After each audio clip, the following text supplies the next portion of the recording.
Now then, we have to get on to Buddhism. And in order to introduce Buddhism, it's necessary to remember the whole background of the world view of India. In other words, what we're going to study first of all to understand Buddhism is Indian cosmology, just as you would have to study the cosmology of the Ptolemaic view of the world in order to understand Dante, and in order to understand lots of things about medieval Christianity. So the cosmology of the Hindus, their view of the universe, has come right into Japanese life through Buddhism, but it antedates Buddhism. Buddhism simply adopted it as a matter of course, just as now if you invented a new religion, you would probably adopt the cosmology of modern astronomy. Well, now, how does the Hindu see the world? You know, there are really three great views of the world that human beings have had. And they go, one is the Western view of the world, which looks upon the world as a construct, an artifact, by analogy with ceramics and carpentry. Then there is the Hindu view of the world, which is dramatic, looks on it as a play. And then the Chinese view, which is organic and looks upon the world as an organism, a body. But the Hindu view sees it as a drama. And it's simply this: there is what there is, and always was and always will be, which is called the self. That in Sanskrit is Atman, A-T-M-A-N. And the Atman is also called Brahman. Brahman, from the root bri, to grow, to expand, to swell, is actually related to our word breath. So Brahman, the self, according to the Hindu view, plays hide and seek with itself for always and always and always. How far out, how lost can you get? So here, each one of us, according to the Hindu idea, is the Godhead on purpose, getting lost for the fun of it. And how terrible it can get at times. But won't it be nice when you wake up? That's sort of the basic idea. And I found it's an idea that any child can understand. It has great simplicity and great elegance. Now, in part of this cosmology, we must understand another feature of this conception of the universe. Not only, you remember now the kalpas, the periods of time, the yugas, the qualities of the time through which the universe goes, but there's the final thing, which are called the six worlds, or the six paths of life. And this is very important for Buddhism, although it comes from Hinduism, is represented in what is called the Bhava Chakra. Bhava means becoming, B-H-A-V-A. Chakra, C-H-A-K-R-A, means wheel. The wheel of becoming, the wheel of birth and death. And it has 6 divisions. It has the top people and the bottom people. The top people are called Deva, D-E-V-A. The bottom people are called Naraka, N-A-R-A-K-A. Devas are angels, and they are the people who are the supreme spiritual successors. The Naraka are tormented in purgatory, and they are the supreme spiritual failures. They are the poles, the happiest people and the saddest people. Then in between there comes the world of the pretas, next to the Naraka, next to the purgatory. The pretas are the frustrated spirits who have tiny mouths and enormous bellies, huge appetites, but very, very limited means of satisfying it. Then next, they come between the Narakas and the Devas at the top. Next up from the pretas are the human beings. And they are supposed to hold a middle position in the 6 worlds. Then you go up from the human beings to the Devas, and then you start coming down again. The next world is called the Ashura, and those are the wrathful spirits. the personifications of storm and all the anger and violence of nature. Next down is animals, coming between the Ashura and the purgatories again. Now, all these needn't be taken literally. They are different modalities of the human mind. We are in the Naraka world when we are frustrated and in torment. When we are merely chronically frustrated, we are in the Preta world.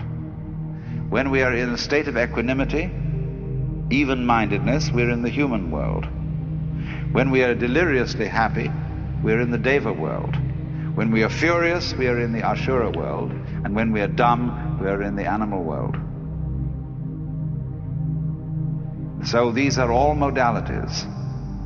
And it would be said now, this is terribly important to understand Buddhism.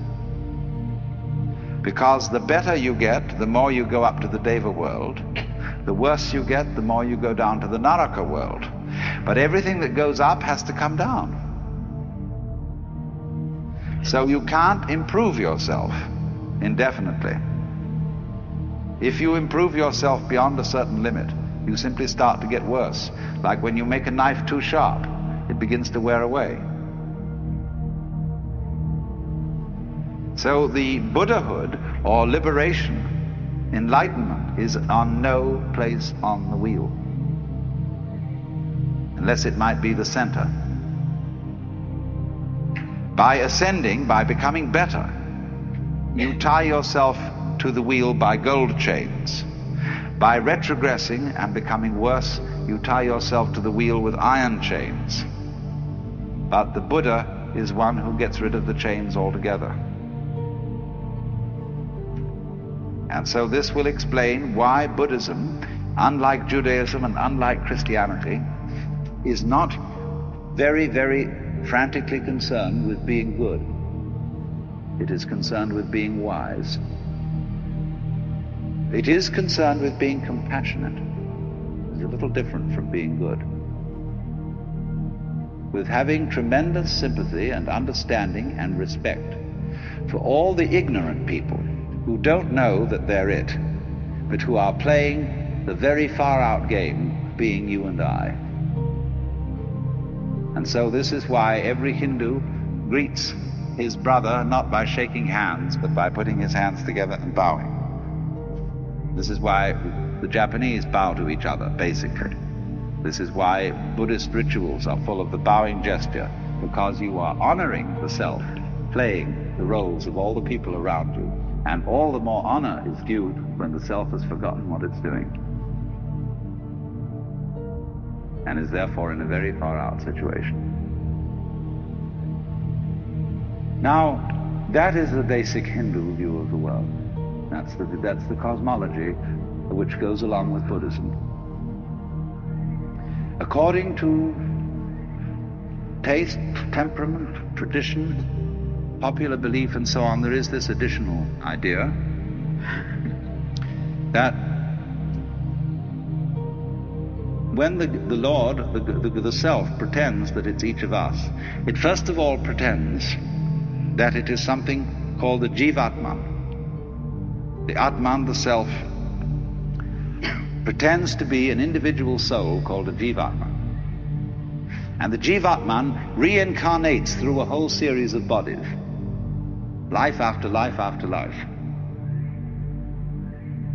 And according to what is called karma, karma literally means doing. The law of doing, whereby acts occur in a series and they are linked with each other in an unbreakable chain. So everybody's karma is the life course that he will work out through maybe innumerable lifetimes. I'm not going into that because a lot of Buddhists don't believe that. You will find that the Zen people, for example, are quite divided on this. They will say, no, we don't believe literally in reincarnation. That after your funeral, you will suddenly become somebody different, living somewhere else. They will say reincarnation means this, that if you sitting here now are really convinced that you're the same person who walked in at the door half an hour ago, you're being reincarnated. If you're liberated, you'll understand that you're not. The past doesn't exist. The future doesn't exist. There is only the present. And that's the only real you that there is. The Zen master Dogen put it in this way. He said, spring does not become the summer. First there is summer, and then there is spring. Each season stays in its own place. And so in the same way, the you of yesterday does not become the you of today. T.S. Eliot has the same idea in his poem, The Four Quartets, where he says, when you settle down in the train to read your newspaper and so on, you are not the same person who a little while ago left the platform. If you think you are linking your moments up in a chain. And this is what binds you to the wheel of birth and death. But when you know that every moment at which you are is the only moment, this comes into Zen. A master will say to somebody, get up and walk across the room. And he comes back and he says, where are your footprints? They've gone. So where are you? Who are you? When we are asked who we are, we usually give a kind of recitation of a history. Well, I'm so-and-so, I was given this name by my parents, I've been to such and such a college, I've done these things in my profession, and I produce a little biography. Buddha says, forget it. That's not you. That's some story. That's all gone, that's all past. I want to see the real you are now. Well, nobody knows who that is. Because we don't know ourselves except through listening to our echoes and consulting our memories. But then there's a real you, and that again leads us back to this question. Who are you? That is the real you. We shall see how they play with this in Zen, by the koans, to get you to come out of your shell and find out who you really are. Well now, whereas in India, this worldview is tied up with a whole culture involving every circumstance of everyday life. Hinduism is not a religion in the same sense that, say, being an Episcopalian or even a Roman Catholic. Hinduism is not a religion, it is a culture. In this respect, it's more like Judaism than Christianity.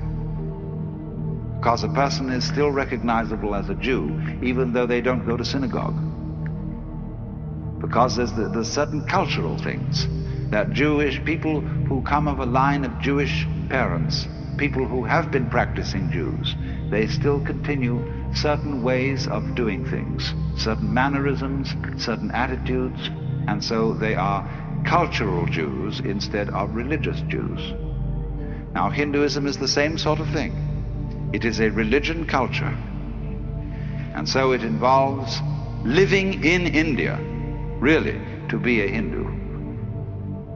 Because of the differences of climate, the differences of arts and crafts, technology, you can't be a Hindu in the full sense in Japan or in the United States.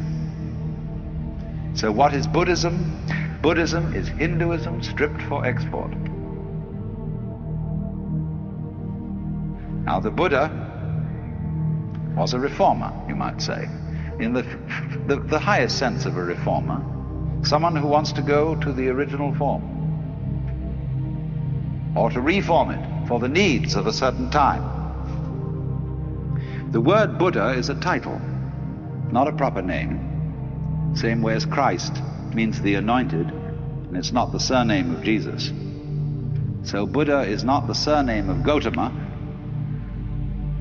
It means the one who is awakened, from the root in Sanskrit Buddh, B-U-D-H, to know. The man who woke up, who discovered who he really was. Now, the thing the crucial point wherein Buddhism differs from Hinduism is it doesn't say who you are.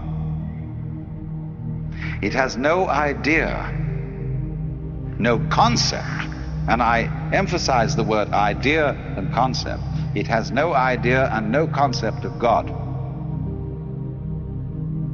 Because Buddhism is not interested in concepts, it's interested in direct experience, and direct experience only. So from the Buddhist standpoint, all concepts are wrong. Just in the same way that nothing is really what you say it is. Is this a stool?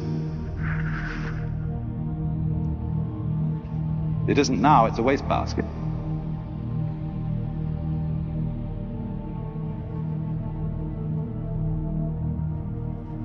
It's now a drum. What is this thing? See? It is what it does. It's this. See? Anything you can use it for is what it is. So if you have a rigid idea that it's a stool and you can only sit on it, you're kind of stuck. But if it's all these other things as well, then you suddenly see that anything can be everything. So in the same way, Buddhism does not define and say what you really are is something, because it would say that if you believe that, you've got stuck with an idea and you're clinging onto it for spiritual security. So a lot of people say, well, I like to have a religion because it gives me something to hold on to. A Buddhist would say, cut that stuff. So long as you hold on to something, you don't have religion. You only really there when you let go of everything. And you don't depend on any fixed idea, any belief for your sanity or happiness. So you would think Buddhism is very destructive because it breaks down. It doesn't believe in God. It doesn't believe in an immortal soul. It doesn't believe in, doesn't seek any solace in any idea of life after death. It absolutely faces the fact of the transiency of life. There's nothing you can hold on to. So man, let go. Because there's no one to hold on to anything anyway. So Buddhism is the discipline of doing that. But if you do that, you see, you discover something much better than anybody has who has a belief. Because you got the real thing. Only you can't say what it is. They say in Zen that if you're enlightened in Buddhism, you are like a dumb man who has had a wonderful dream. That is to say, when you've had a wonderful dream, you want to tell everybody what it is. But you can't, if you're dumb. See, if you can't speak. So the real thing in Buddhism, which they call nirvana, which is a sort of equivalent to moksha, nirvana means blow out. Phew! You know, the sigh of relief. Because if you hold your breath, you lose it. If you hold on to yourself, you hold on to life, or breath is the spirit, you hold on to God, rock of ages cleft for me, let me cling on to you. It's all dead. Becomes just a rock, just an idol. But let go, breathe out, and you get your breath back. That's nirvana. So the Buddhist idea is, in doctrine, the highest negativism.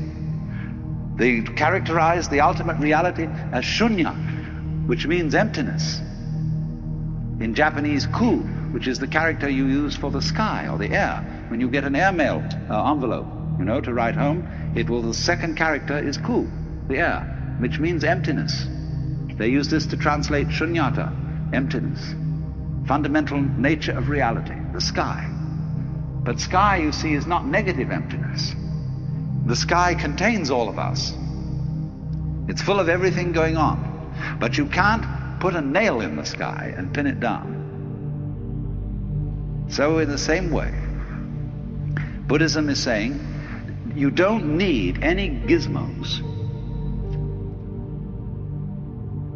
to be in the know. You don't need a religion. You don't need any, even Buddha statues. You don't need any temples. You don't need any Buddhist bondieuserie, rosaries, and all that jazz. But when you get to the point that you know you don't need any of those things, that you don't need a religion at all, then it's fun to have one. Then, as it were, you can be trusted to use rosaries and ring bells and clappers and chant sutras, you see. But those things won't help you a bit. They'll just tie you up in knots if you use them as methods of catching hold of something. So every teacher of Buddhism is a debunker.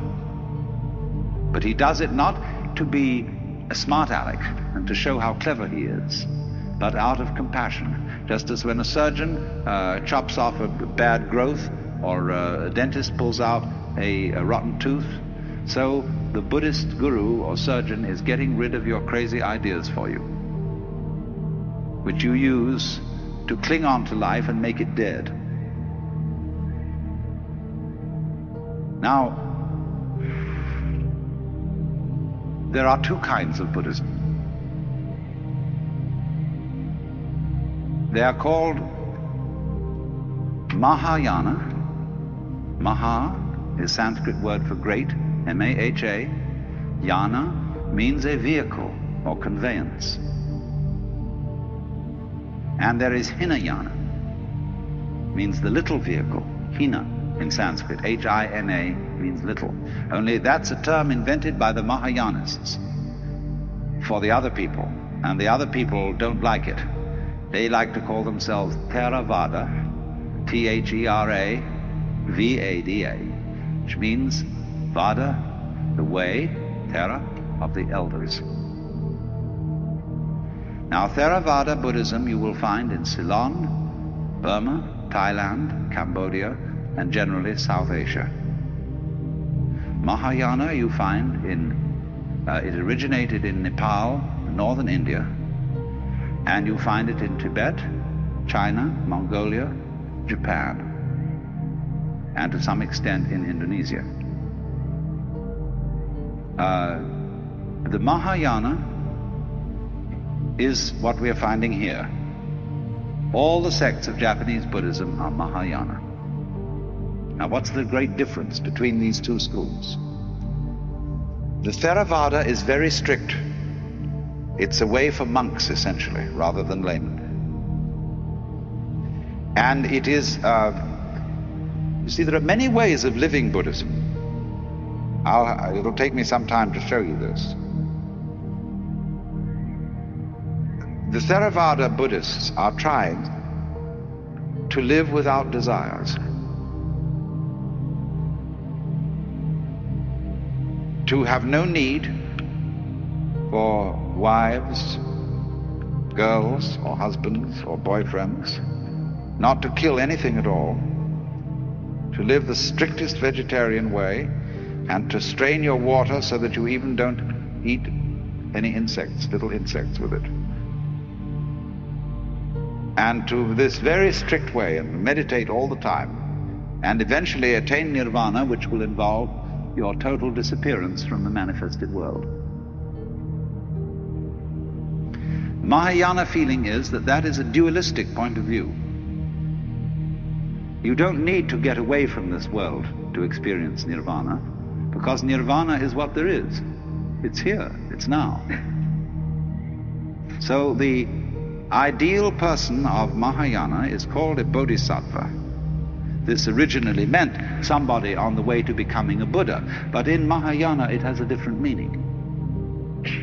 It means somebody who has become a Buddha, but has gone back into the world, in the spirit of compassion, to help all other beings to become awakened. Well, now that's an endless task. It's like filling a well with snow. Put snow into a well and never fills up. So when at the Zen monastery, they've said their homage to the Buddha, the Dharma, that's to say the Buddha's doctrine or method, and the Sangha, the order of followers of the Buddha, then they take 5 vows. And one of them is, however innumerable sentient beings are, I vow to liberate them all. Well, so you see there's no end to that. Never comes a time when all sentient beings are liberated. But actually, from the standpoint of one who is a Buddha, he sees everybody as liberated. In other words, if I were to be a Buddha, I wouldn't say, now look everybody, I'm a Buddha, and I'm more experienced than you, and I know more than you, and you owe me respect on that account. On the other hand, I would see you all as being exactly right where you are. All of you Buddhas. And even those of you who don't know it, it would be right for you not to know it at this moment. In talking about Buddhism in past seminars, I explained that it's absolutely fundamental to an understanding of Buddhism to recognize that its whole method of teaching is dialectic. That is to say, it consists of a dialogue between a teacher and a student. And the method of this dialogue is called upaya, that is to say, skillful means used by the teacher to bring about the enlightenment of the student. The word upaya meaning expert pedagogy in teaching, but meaning deceit when used in a political context. And since Buddhism is a dialogue, what you ordinarily understand as the teachings of Buddhism are not the teachings of Buddhism. They are simply the opening gambit or the opening process of this dialogue. And the point being that Buddhism is not a teaching. Its essence consists in a certain kind of experience, in a transformation of consciousness which is called awakening or enlightenment, which involves our seeing through or transcending the hoax of being a separate ego. And so a Buddhist does not have the same tendency that a Christian has to want to find out what his faith is by going back to the most original sources. There has always been a tendency in Christianity to ask, what did Jesus really teach? What is the pure New Testament, uncorrupted by theologians and by scribes who inserted things into the mouth of the master? It does not occur to Buddhists to have this attitude because of this dialectic pattern. You see, when you have an acorn, if it's a lively acorn, it grows into an oak. And that's the way it should be. In other words, it should develop into something. And so Buddhism, as it has developed since the days of the Buddha, has gone a long way. It has become sometimes more complex, sometimes more simple. But it has changed radically because the seed which the Buddha planted was alive. Now, for example, when we ask what are the Buddhist scriptures, you can get 2 answers to that question. In the Southern School, there is a set of scriptures which are written in the Pali language, divided into 3 sections, called the Tipitaka, which means the three baskets. Because these palm leaf manuscripts on which the sutras were eventually written down were of course carried around in baskets. And three baskets of these palm leaf manuscript volumes comprise the Buddhist scriptures. But you must remember that in the evolution of these scriptures, that the Buddha wrote nothing, nor did his immediate disciples. That's a very important thing to remember, that all Indian scriptures were for many centuries handed down orally. And so we have no clear guide as to their dates. Because when you hand down an oral tradition, you are not always likely to preserve certain historical landmarks. Supposing we're talking about a certain king, and the name of this king will mark a historical point. But in an oral tradition, the name of the king is likely to be changed every time the story is told, to correspond to the king then reigning. So, in other words, things that do change, that have a historical rhythm, like a succession of kings, they will be changed in handing down the oral tradition. But things that do not change, that is to say, the essential principle of the doctrine, they won't be altered at all.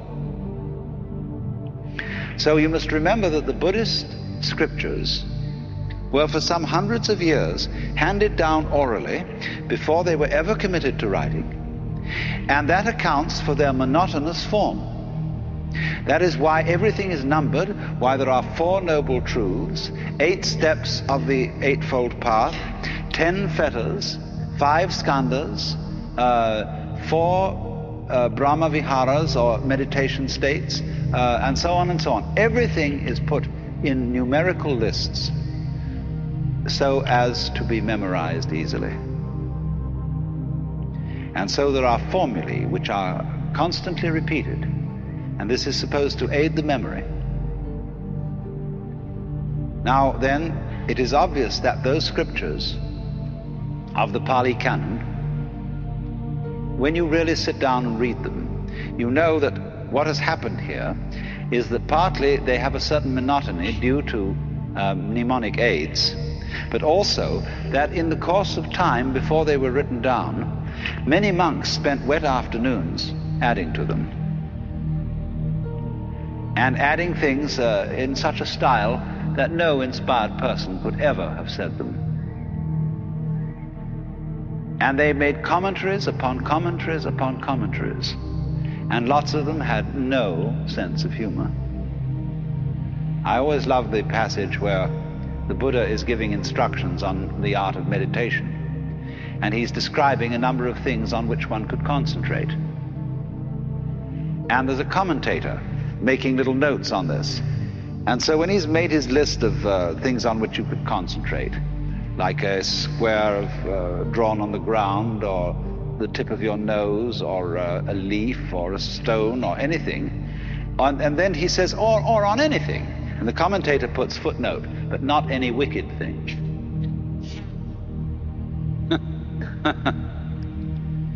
I mean, that's professional clergy for you. Well over. So this sort of thing has obviously happened. But you must remember that this is not, this accumulation, this attribution of one's own writings to the Buddha is not done in a dishonest way. It would be dishonest today with our standards of literary historicity and correctness. It would be very wrong of me to forge a document and pretend that it was written by some very venerable person, say by Dr. Suzuki or by Goethe. But centuries ago, both in the West and in the East, it was considered quite immoral to publish any book of wisdom under your own name, because you personally were not entitled to the possession of this knowledge. And that is why you always put on any book of wisdom the name of the real author, that is to say, the person who inspired you. So in this way, it is highly doubtful if the book of the wisdom of Solomon, at least it's not only doubtful, but it's perfectly certain that Solomon never wrote it, but that it was attributed to Solomon because Solomon was an archetype of the wise man.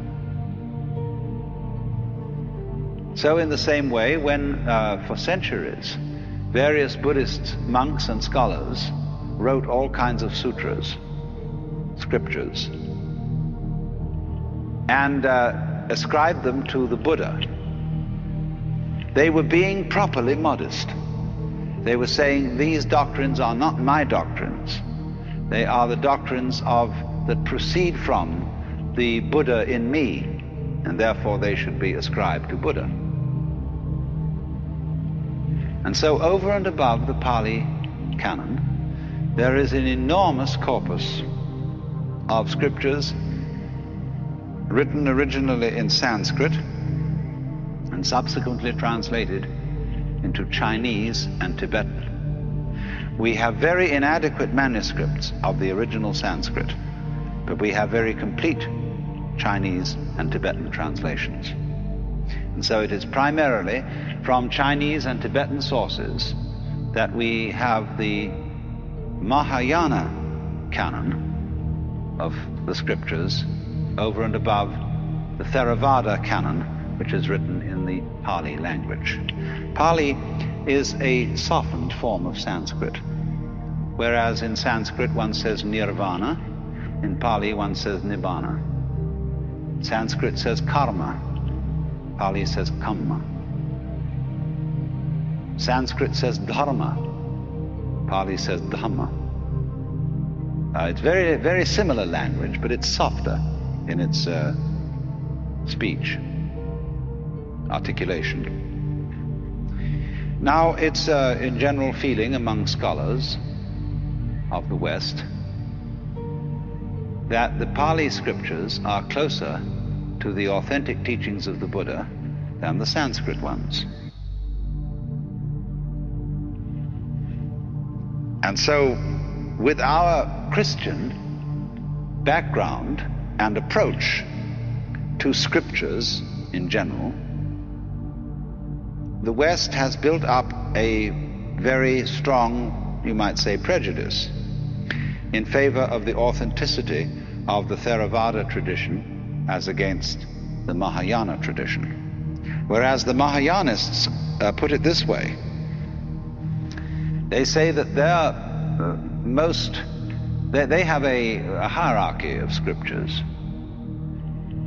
One for very simple-minded people.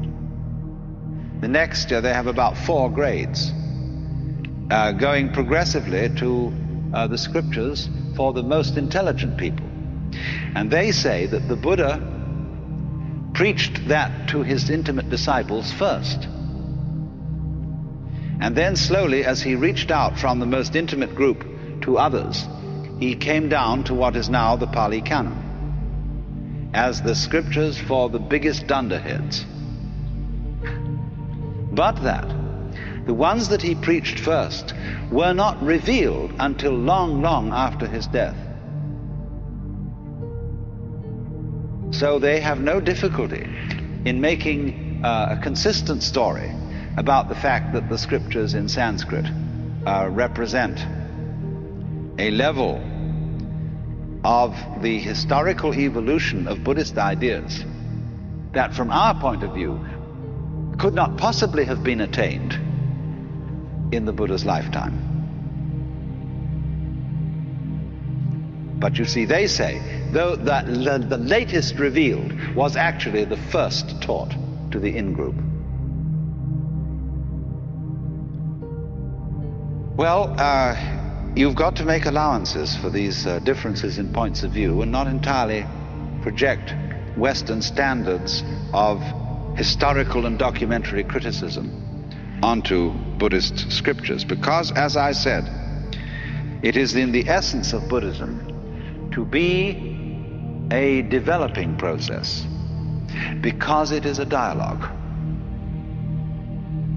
So then, you can see the initial steps of the dialogue in our earliest or presumed earliest records of Buddhism, in the Four Noble Truths, where you have it put out that the problem which Buddhism faces is suffering. This word dukkha, which we translate suffering, is the opposite of sukha. Sukha means what is sweet and delightful. Dukkha means the opposite, what is bitter and frustrating. And Mahayanists will explain that the Buddha always taught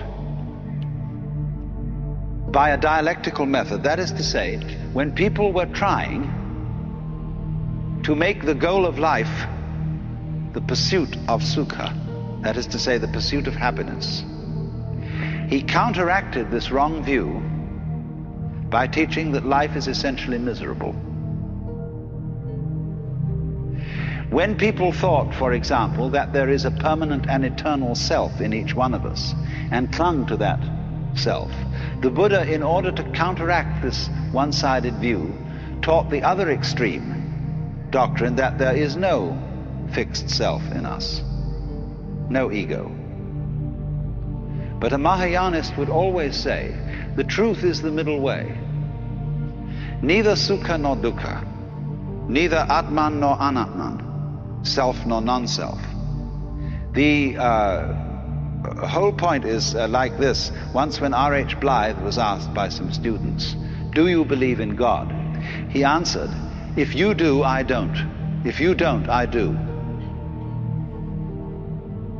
And so in much the same way, all Buddhist pedagogics, teaching, is specifically addressed not to people in general, but to the individual who brings a problem. And wherever he seems to be overemphasizing things in one way, the teacher overemphasizes in the opposite way, so as to arrive at the middle way. So then, with this emphasis on life is suffering, it's simply saying, this is the problem we're dealing with. We hurt. We, human beings, feel pretty unfairly treated because we are born into a world so arranged that the price that we pay for enjoying it, that is to say, for having sensitive bodies, is that these bodies are at the same time, because they are sensitive, capable of the most excruciating agonies. Isn't that a nasty trick to play on us? What are we going to do about it? This is the problem. So then when the Buddha says, the cause of suffering is desire. Trishna is our word thirst, and may perhaps be translated desire in a very general sense, or perhaps better craving, clinging, grasping, something like that. He is saying now, I'm going to make this suggestion. You suffer because you desire. Now supposing then you try not to desire, and see if by not desiring you can cease from suffering. Or you can put the same thing in another way.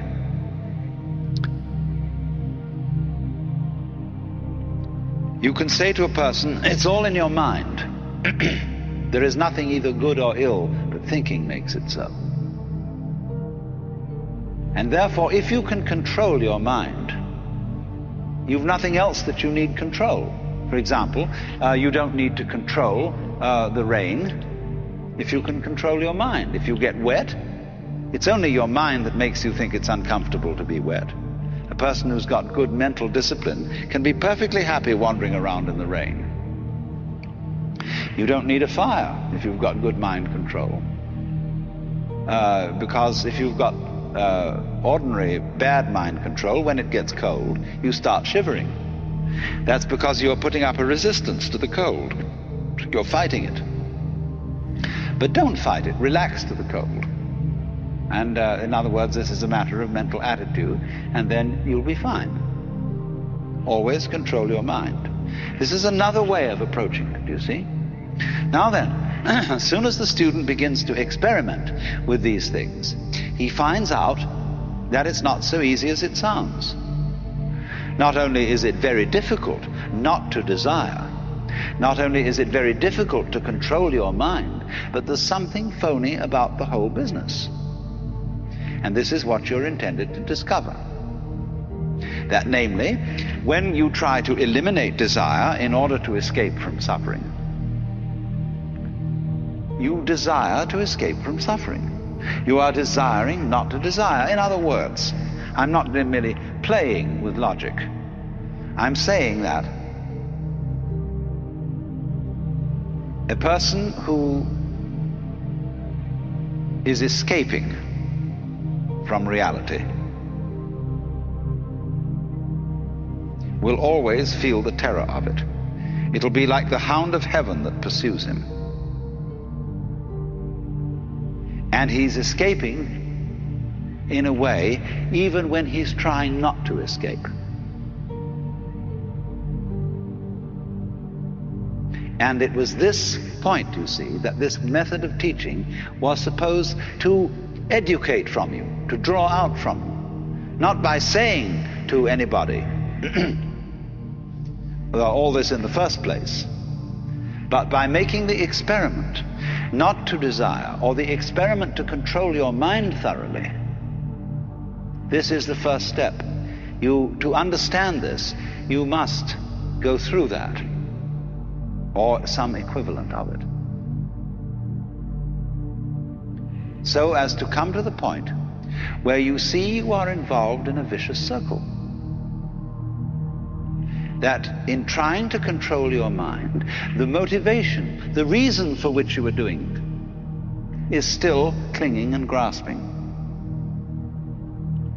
There is still self-protection. There is still lack of trust and love. So, when this is understood, the student returns to the teacher and says, look, this is my difficulty. I cannot eliminate desire because that itself, my effort to do so, is itself desire. I cannot eliminate selfishness because my reasons for wanting to be unselfish are selfish. As one of the Chinese Buddhist classics puts it, when the wrong man uses the right means work in the wrong way. Now, the right means are all the traditional disciplines. And you're going to use them. You see, you're going to practice Zazen or whatever and make yourself into a Buddha. But you see, if you're not a Buddha in the first place, you can't become one because you'll be the wrong man. You're using the right means, but because you're using them for a selfish intent or a fearful intent, you're afraid of suffering and you don't like it and you want to get out of it, you want to escape. All these, you see, are the motivations which frustrate the right means. So one is meant to find that out. And so then, in course of time, when all this was thoroughly explored by the Buddha's disciples, there developed a very evolved form of this whole technique of dialectic, which was called Madhyamika, Madhyamika. It means the middle way. But it was a form of Buddhist practice and instruction developed by Nagarjuna, Nagarjuna, who lived approximately in 200 AD.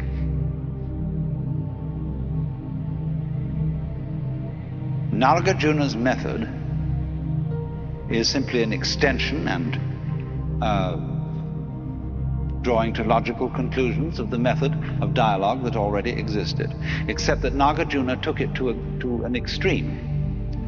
And his method is simply this: to undermine, to cast doubts on any proposition to which his student will cling. to destroy all intellectual formulations and all concepts of the nature of reality or the nature of the self whatsoever. Now, you might think that that was simply a parlor game, a little intellectual exercise, but if you engaged in it, you would find it was absolutely terrifying. And you would feel yourself brought very close to the verge of madness. Because a skillful teacher in this method reduces you to a shuddering state of total insecurity. I have watched this being done among people you would consider perfectly ordinary, normal Westerners who thought they were getting involved in just a nice abstract intellectual discussion. But then finally the teacher, as the process goes on, discovers in the course of the discussion what are the fundamental premises to which every one of his students is clinging. What is the foundation of sanity? What do you base your life on? When he has found out what that is for each student, he destroys it. He shows you that you can't found a way of life on that.